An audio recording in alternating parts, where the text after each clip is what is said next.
নমস্কার। অর্থ কে না চায়? যার আছে সেও চায়, যার নেই সেও চায়।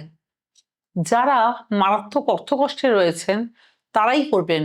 দেখবেন অর্থ আগমনের কোনো না কোনো রাস্তা পেয়ে যাবেন। সকালবেলা সোমবার কোনো শিব মন্দিরে গিয়ে উত্তর দিকে মুখ করে বসে শুদ্ধ চিত্তে নিম্ন মন্ত্র প্রথম দিন 1008 বার জপ করবেন। পরের দিন থেকে বাড়িতে বসে উত্তর দিকে মুখ করে 108 বার জপ করবেন।